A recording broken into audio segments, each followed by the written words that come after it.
Seiring meningkatnya jumlah penduduk di Indonesia, kebutuhan beras nasional selalu mengalami peningkatan. Namun demikian, produktivitas lahan sawah yang menghasilkan padi itu belum mencapai potensi maksimal. Untuk itu, PT Natural Nusantara ingin memberikan alternatif solusi untuk mencapai peningkatan produktivitas secara kuantitas, kualitas, dengan tetap menjaga kelestarian lingkungan. Pada kesempatan kali ini akan kita saksikan bersama tentang teknis budidaya padi.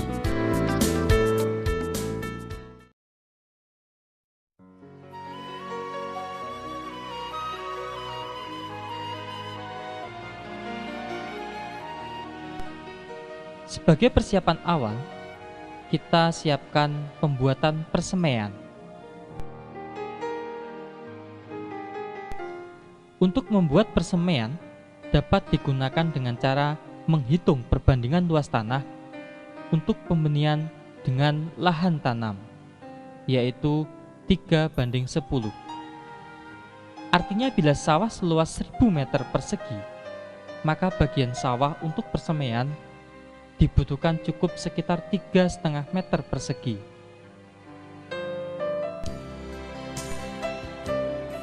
Setelah lahan persemaian jadi, biarkan kurang lebih 1 minggu, baru benih disebarkan.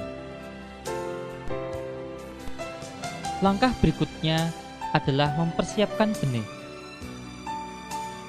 Siapkan benih sesuai dengan jenis yang dikehendaki. Dan kalau bisa, jenis padi yang bersertifikat. Sebelum benih direndam, terlebih dahulu alangkah baiknya benih kita keringkan di bawah panas sinar matahari kurang lebih setengah hingga 1 jam. Sambil menunggu pengeringan benih, kita siapkan air secukupnya dan ditaruh dalam ember. Lalu kita masukkan pupuk organik cair NASA dengan dosis 2 tutup per 10 liter air atau 20 cc per 10 liter air.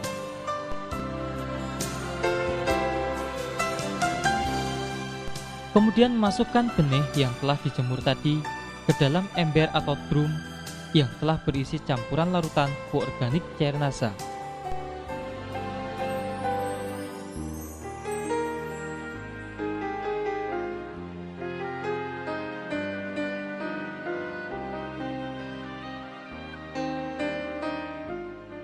Rendamlah selama kurang lebih 1 malam.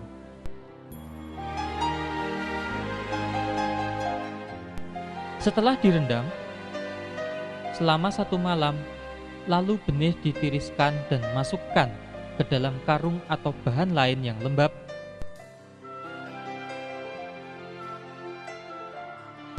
Kemudian diperam selama 1 hingga 2 malam.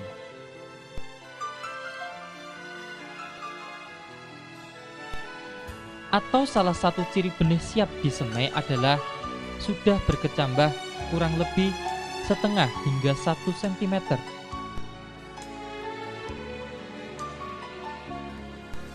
Sedangkan bekas air rendaman jangan dibuang, karena nanti dapat digunakan untuk menyiram lahan persemaian.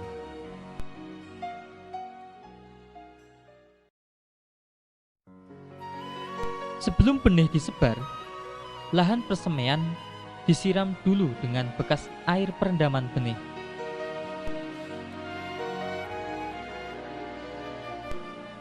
Baru kemudian sebarkan benih yang telah diperam tadi yang sudah mulai berkecambah secara merata ke lahan persemaian.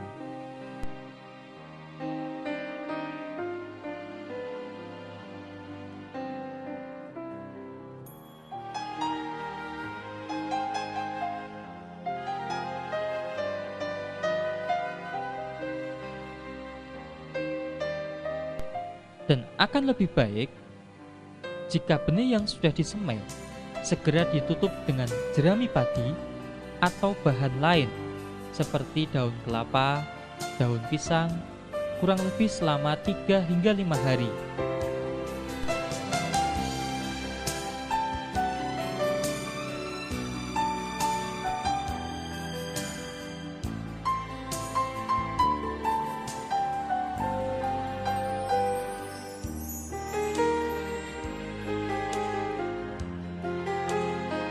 Setelah 3-5 hari, kira-kira benih sudah tampak tumbuh merata, jerami tersebut segera dibuka dengan hati-hati agar bibit padi tidak rusak.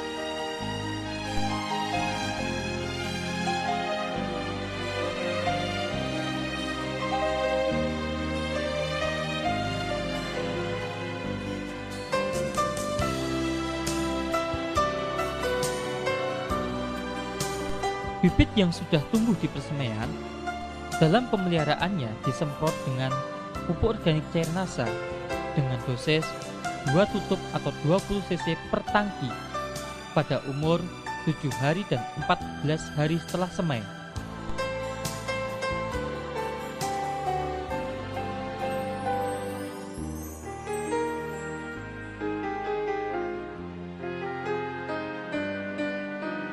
Pada saat penyemprotan pupuk organik cair NASA, akan lebih baik jika dicampur dengan BVR untuk membantu mencegah atau mengurangi serangan hama penggerek batang. Setelah kita lakukan proses pembibitan, kita juga sekaligus dapat melakukan pengolahan tanah.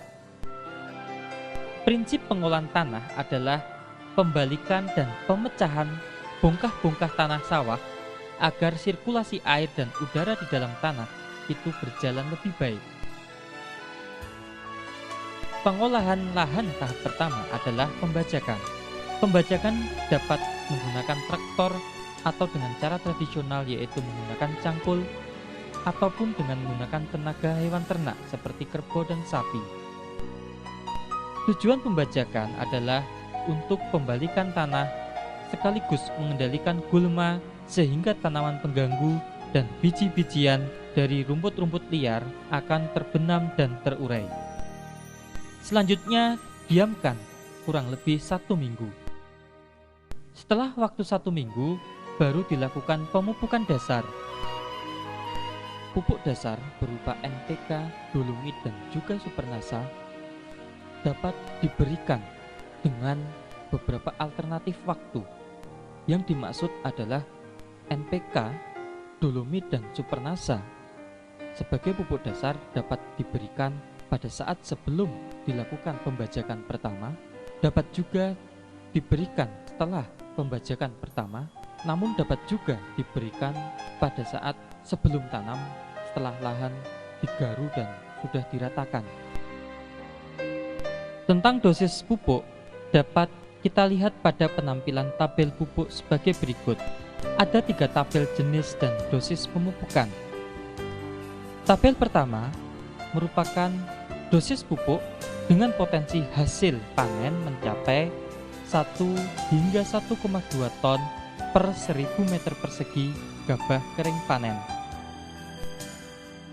Pada tabel pertama, urea sebanyak 18 kg per 1000 meter persegi, ZA 2 kg per 1000 meter persegi, SP36 12,5 kg per 1000 meter persegi, KCL 10 kg per 1000 meter persegi. Sedangkan dolomit adalah 25 kg per 1000 meter persegi. Tabel kedua yaitu dosis pupuk dengan potensi hasilnya 0,8 hingga 1 ton per 1000 meter persegi gabah kering panen. Pada tabel kedua, dosis urea 7,5 kg per 1000 meter persegi, SP36 14,5 kg per 1000 meter persegi. Sedangkan tabel ketiga, potensi hasilnya mencapai 0,6 hingga 0,8 ton per 1000 meter persegi gabah kering panen. Adapun tabel yang ketiga, dosis urea 6 kg per 1000 meter persegi, SP36 11,5 kg per 1000 meter persegi. Lahan disebari campuran pupuk dasar berupa pupuk makro dan dolomit. Khusus untuk TSP atau SP36 dan dolomit atau kapur pertanian, sebaiknya diberikan semuanya atau 100% sebagai pupuk dasar, artinya tidak untuk pupuk susulan. Kami tegaskan bahwa jenis dan dosis pupuk tersebut merupakan pendekatan atau hanya sekedar untuk referensi atau acuan. Artinya dosis pupuk yang ada dalam tabel tersebut tidak berlaku mutlak atau sama untuk semua tempat atau wilayah.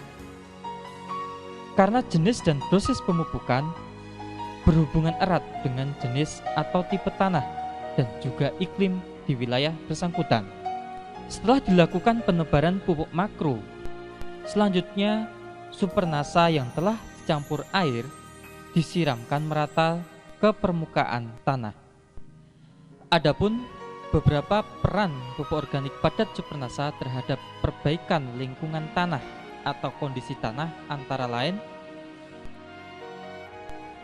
pertama, pupuk organik padat Supernasa dapat memberikan tambahan unsur hara atau nutrisi tanaman secara lengkap, yaitu sekitar 60 hingga 90 jenis unsur yang dibutuhkan tanaman. Hal ini mengingat bahan baku Supernasa adalah bahan-bahan alami yang mengandung unsur antara 60 hingga 90 jenis. Peran yang kedua adalah pupuk organik padat Supernasa dapat melarutkan kembali residu atau sisa-sisa pupuk kimia di dalam tanah sehingga dapat dimanfaatkan kembali oleh tanaman.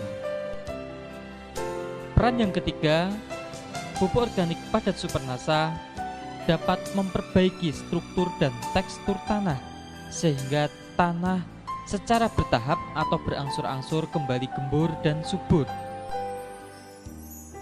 Peran yang keempat, pupuk organik padat Supernasa dapat meningkatkan jumlah populasi, keragaman, dan juga aktivitas mikroorganisme di dalam tanah. Dengan adanya peningkatan populasi, keragaman, dan juga aktivitas mikroorganisme di dalam tanah, maka tanah akan menjadi lebih gembur. Peran yang kelima, pupuk organik padat Supernasa dapat membantu menstabilkan pH tanah sesuai dengan kebutuhan tanaman. Peran yang keenam, bahwa pupuk organik padat Supernasa dapat memberikan tambahan zat perangsang tumbuh alami atau hormon tumbuh alami bagi tanaman berupa hormon alami auksin, giberelin, dan sitokinin.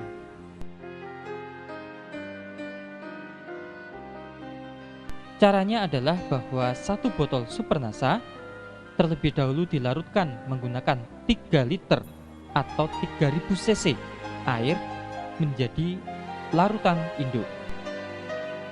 Dari larutan induk tersebut kita ambil 200 hingga 300 cc, kurang lebih 1 gelas biasa.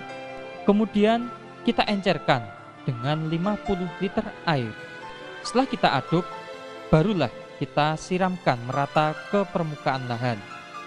Selama pemupukan dasar hingga nanti fase tanam, masukkan air secukupnya, jangan sampai melimpah ruah sehingga mengalir keluar dari lahan kita. Setelah kita lakukan pemupukan dasar dan juga penyiraman Supernasa, kemudian kita lakukan penggaruan atau garu.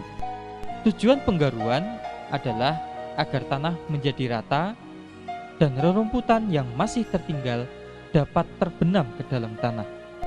Tanah yang sudah digaru dibiarkan selama 4 hari.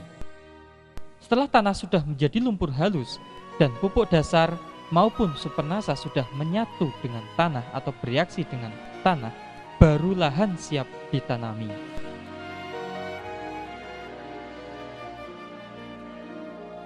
Pada proses penanaman bibit, tahap pertama adalah pencabutan bibit, atau dalam bahasa Jawa kita sebut daud bibit.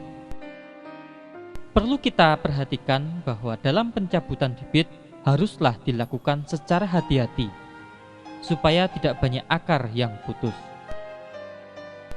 Syarat bibit yang baik untuk dipindahkan ke lahan penanaman adalah tinggi bibit sekitar 25 cm, memiliki 5 hingga 6 helaian daun, batang bawah besar dan keras, bebas hama dan penyakit tanaman, serta jenisnya seragam.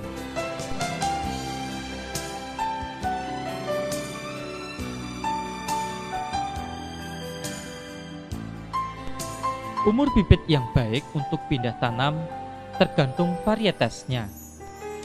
Untuk varietas genjah, yaitu umur 100 hingga 115 hari panen, bibit dipindahkan pada umur 17 hingga 21 hari setelah semai. Sedangkan untuk varietas sedang, yaitu kurang lebih 130 hari, bibit dipindah tanamkan setelah berumur 21 hingga 25 hari setelah semai. Sedangkan untuk varietas panjang, yaitu 150 hari, bibit dipindah tanamkan pada umur 30 hingga 40 hari setelah semai. Bila lahan sudah siap ditanami dan bibit di persemaian sudah siap, maka segera dilakukan penanaman.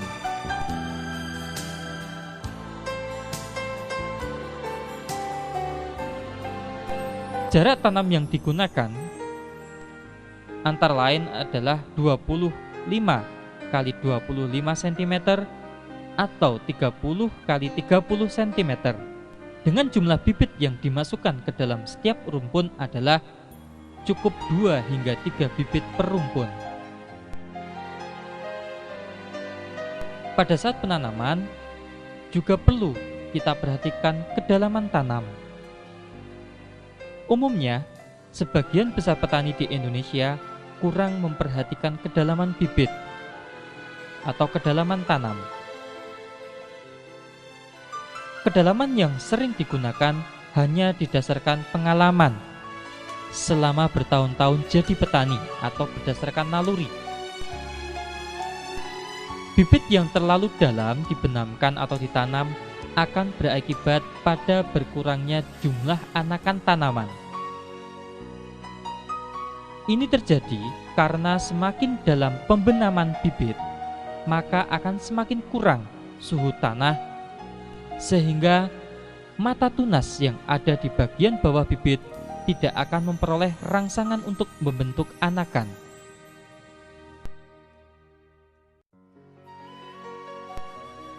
Kedalaman bibit yang baik kurang lebih 5 cm dari permukaan tanah.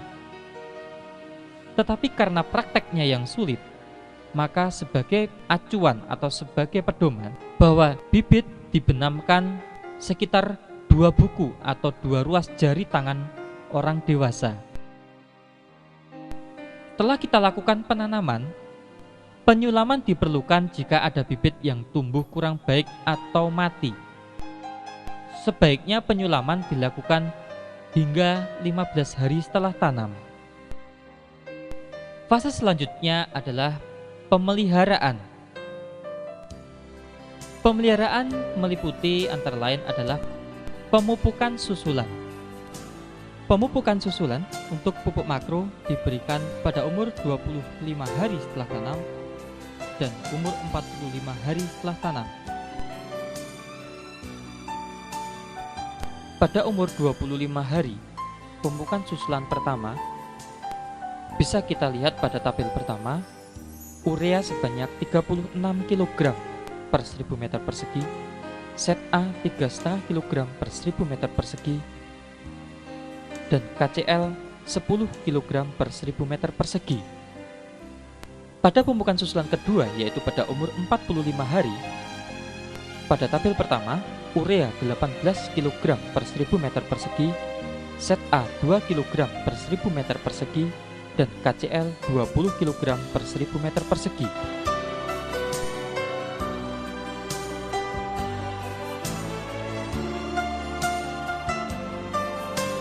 Sedangkan tabel kedua, pada umur 25 hari, pemupukan susulan pertama urea 15 kg per 1000 meter persegi, KCl 5 kg per 1000 meter persegi.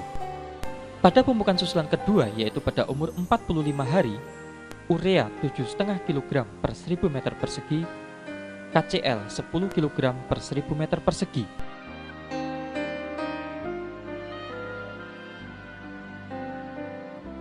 Pada tabel ketiga, pada umur 25 hari, pemupukan susulan pertama, urea 10,5 kg per 1000 meter persegi, KCl 4 kg per 1000 meter persegi.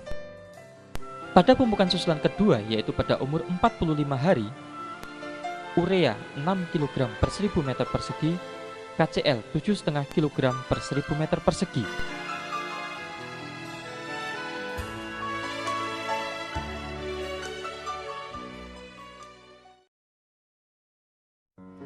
Penyemprotan pupuk organik cair nasa dan hormonik yang pertama dilakukan pada umur 15 hari setelah tanam. Selanjutnya penyemprotan yang kedua adalah 30 hari setelah tanam. Dan penyemprotan yang ketiga adalah 40 hari setelah tanam. Dengan dosis 4 hingga 6 tutup pupuk organik cair nasa dicampur dengan 1 tutup hormonik per tangki 14 atau 17 liter. Perawatan yang lain adalah pengolahan tanah ringan. Pengolahan tanah ringan ini dilakukan pada tanaman berumur 20 hari setelah tanam. Tujuannya adalah untuk memperbaiki sirkulasi udara atau aerasi dalam tanah, juga agar tanah di sela-sela tanaman akan menjadi gembur. Alat yang digunakan biasanya berupa sorokan, yaitu semacam garpu kayu bergigi paku yang sudah ditumpulkan selebar kurang lebih 15 cm dan diberi tangkai. Pemeliharaan selanjutnya adalah penyiangan. Gulma atau tanaman liar yang mengganggu tanaman padi akan bersaing dengan tanaman padi dalam memperoleh makanan atau zat hara dari dalam tanah. Oleh karena itu, penyiangan sangat diperlukan agar tanaman padi dapat tumbuh sempurna sehingga produktivitasnya dapat maksimal. Gulma yang sudah dicabut dapat dibuang keluar areal sawah atau dipendam dalam lumpur sawah sedalam-dalamnya. Sebaiknya dalam satu musim tanam dilakukan penyiangan 2 kali, yaitu pada saat umur 21 hingga 30 hari setelah tanam dan 35 hingga 45 hari setelah tanam.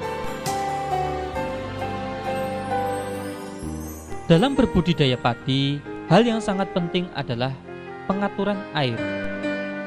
Dalam pengaturan air perlu diperhatikan beberapa fase pertumbuhan.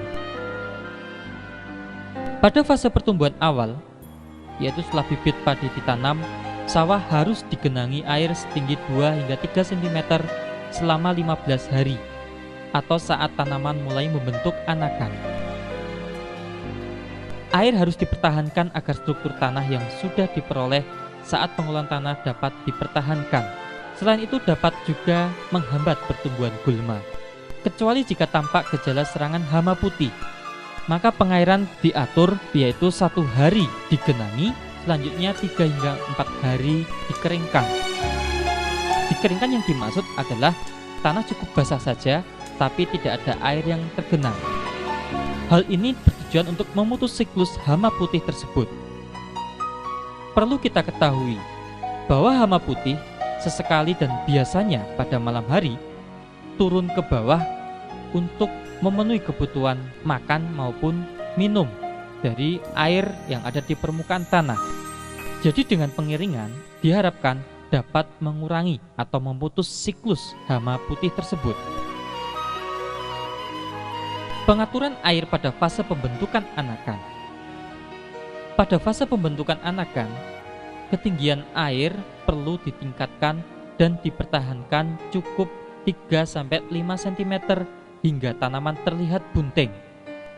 Bila permukaan air mencapai ketinggian lebih dari 5 cm dari permukaan tanah, Hal ini malah dapat berakibat pembentukan anakan atau tunas akan terhambat. Tetapi sebaliknya, jika kurang dari 3 cm, gulma akan mudah sekali tumbuh dan berkembang. Pengaturan air pada fase bunting, yaitu air dibutuhkan dalam jumlah cukup banyak, sehingga ketinggian genangan air pun harus cukup tinggi, yaitu sekitar 10 cm dari permukaan tanah. Kekurangan air harus dihindari pada saat fase bunting ini, karena dapat berakibat kurang sempurnanya pengisian bulir padi, sehingga pada akhirnya banyak pembentukan bulir padi yang gagal atau tidak sempurna dan kurang bernas. Pada fase pembungaan, bila mulai tampak keluar bunga, sawah perlu dikeringkan selama kurang lebih 4 hingga 7 hari. Ini dilakukan supaya pembungaan berlangsung secara serentak.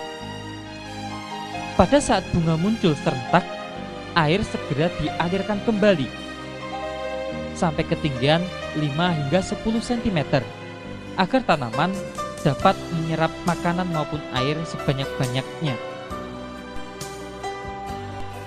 Dalam berbudidaya padi, di samping penggenangan juga perlu diperhatikan pada fase-fase pengeringan. Sebenarnya pengeringan yang dimaksud bukanlah kering total, artinya tanah cukup basah dan lembab namun tidak sampai tergenang. Pengeringan hanya dilakukan pada fase pemasakan biji.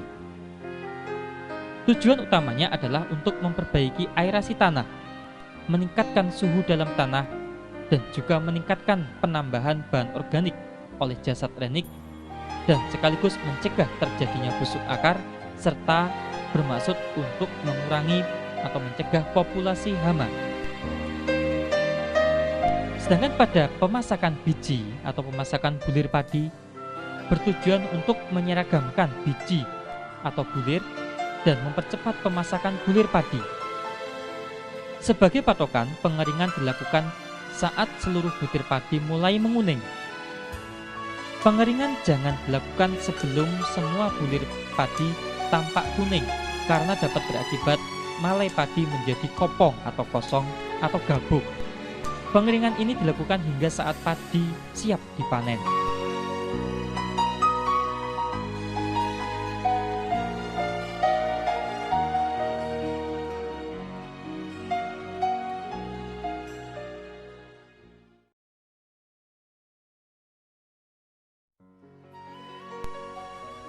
Dalam budidaya tanaman padi, tindakan pencegahan serangan hama dan penyakit tentunya lebih baik daripada tindakan pengobatan. Untuk itu perlu dilakukan pengamatan secara cermat dan teratur. Paling tidak pengamatan dilakukan setiap 2 hari sekali atau setidaknya 1 minggu sekali.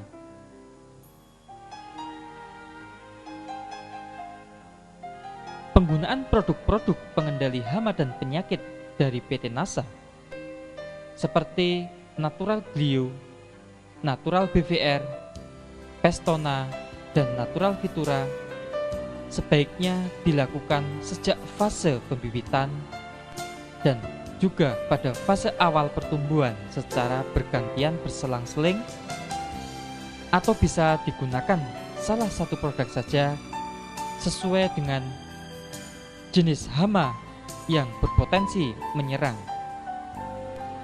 Akan lebih baik jika Natural Glio, Natural BVR, Natural Vitura maupun Pestona diberikan secara teratur 1-2 minggu sekali berdasarkan jenis hama atau penyakit yang biasanya berpotensi menyerang tanaman padi di wilayah atau lahan yang bersangkutan. Selain penggunaan produk-produk dari PT Natural Nusantara, sebaiknya juga dilakukan tindakan pencegahan lainnya.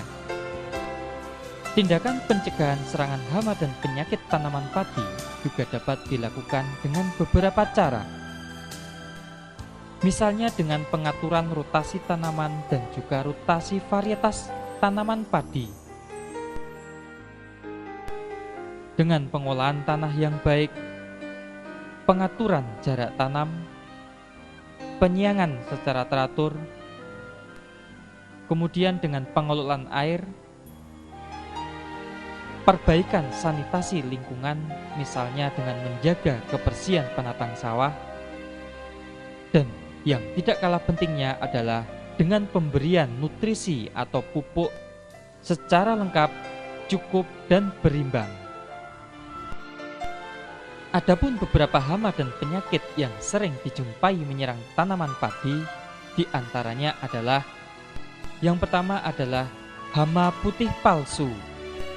Hama putih palsu biasanya menyerang sejak awal pembibitan. Gejala yang dapat dijumpai biasanya ditemukan titik-titik yang memanjang sejajar tulang daun dan berwarna putih, serta dapat ditemukan ulat yang menggulung daun padi.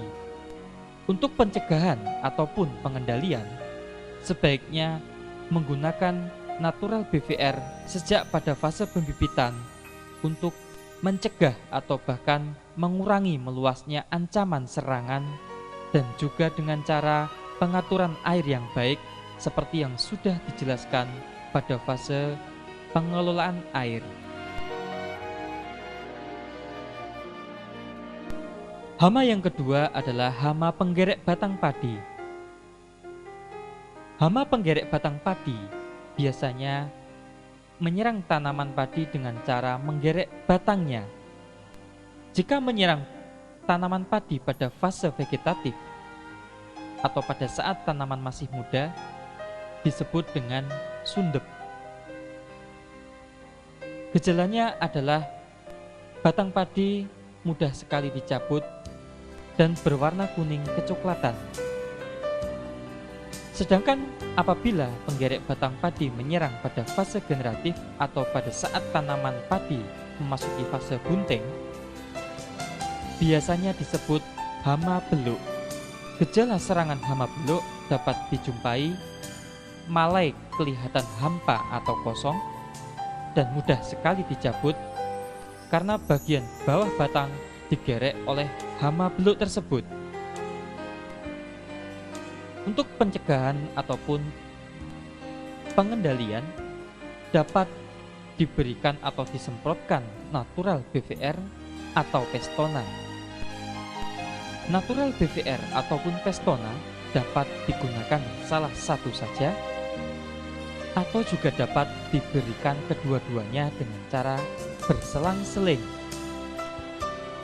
Misalnya, minggu ini disemprotkan natural BVR, 1 atau 2 minggu kemudian disemprotkan Pestona, selanjutnya 1 atau 2 minggu berikutnya disemprotkan BVR lagi, dan seterusnya. Hama yang ketiga adalah hama wereng. Hama wereng menyerang dengan cara mengisap cairan batang padi. Dan hama wereng juga dapat menularkan virus. Untuk melakukan pencegahan atau penanggulangan dapat dilakukan rotasi varietas dan juga rotasi tanaman. Dalam pengendalian hama wereng, penggunaan pestisida kimia haruslah cara hati-hati atau bijaksana. Karena penggunaan pestisida kimia yang terlalu sering dapat menimbulkan wereng menjadi resisten. Selain resisten, hama wereng juga bisa mengalami perubahan genetik. Untuk itu, penggunaan natural BVR dan Pestona merupakan cara yang sangat tepat untuk mengendalikan hama wereng, karena natural BVR dan Pestona merupakan bahan-bahan pengendali wereng yang bersifat alami. Pada saat penyemprotan natural BVR ataupun Pestona, sebaiknya perlu memperhatikan hal-hal berikut.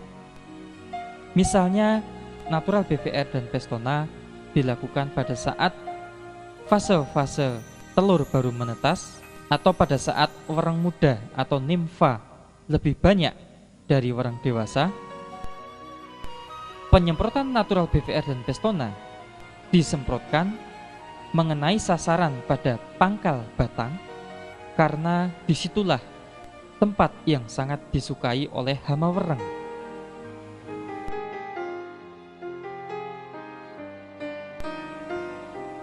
Dari kedua hama, yaitu hama penggerek batang padi maupun hama wereng, sebaiknya pada saat tanaman padi sudah terserang hama penggerek batang maupun wereng, jerami habis panen itu sebaiknya dibakar. Serta perlu dilakukan pengelolaan air dan pengelolaan tanah dengan baik dan benar.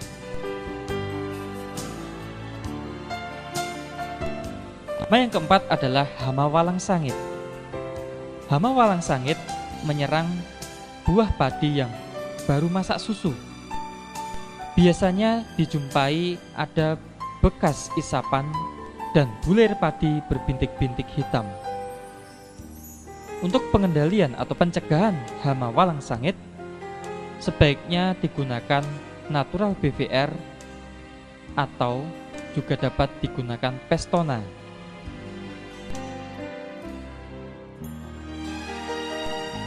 Di samping hama-hama tersebut tadi, kita juga perlu mewaspadai adanya ancaman hama lainnya seperti hama tikus maupun hama burung yang biasa menyerang tanaman padi secara tiba-tiba dan sehingga bisa menyebabkan kegagalan panen.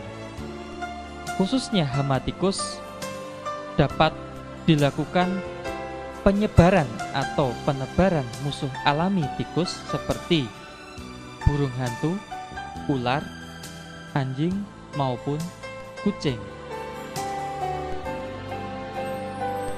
Serta dapat juga dilakukan pembersihan pematang sawah atau sanitasi yang baik. Pada saat habis panen sebaiknya dilakukan gropioan atau memburu tikus secara beramai-ramai. Sedangkan untuk hama burung, cara yang sementara bisa dilakukan adalah dengan cara memasang boneka sawah atau boneka yang mirip orang-orangan yang dipasang di tengah-tengah hamparan padi atau di sekeliling pematang sawah.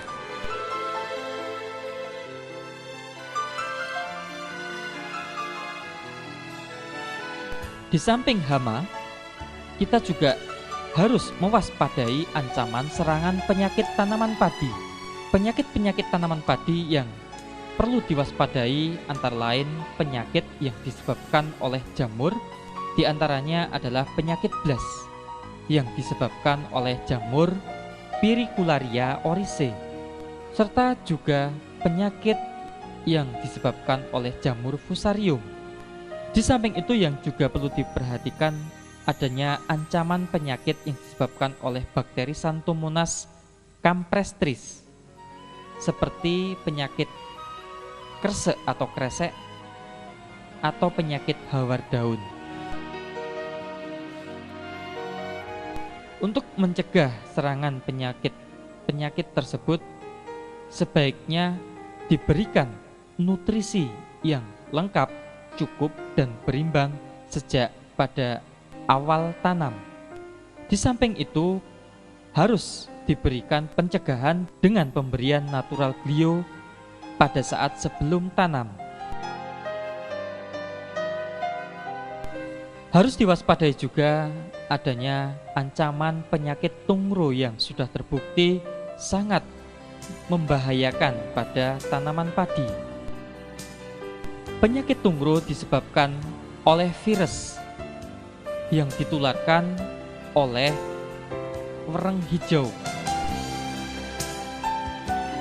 Di samping penyakit tungro juga perlu diwaspadai penyakit kerdil yang disebabkan juga oleh virus, namun hama perantaranya berupa wereng coklat. Hal yang sangat penting dilakukan adalah melakukan rotasi tanaman atau rotasi varietas, pemberian nutrisi yang lengkap, cukup, dan berimbang, serta sistem tanam serempak, Dan yang terpenting mengendalikan vektornya atau hama perantara, yaitu dengan pemberian natural BPR atau Pestona yang dapat diberikan salah satu saja atau kedua-duanya secara berselang-seling 1 atau 2 minggu sekali.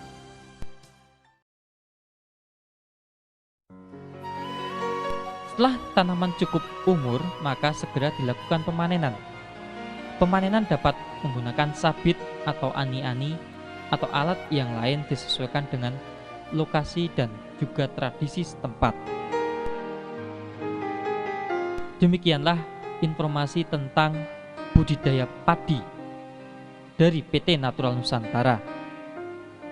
Semoga informasi ini bermanfaat bagi mitra NASA khususnya dan petani padi pada umumnya di seluruh Nusantara.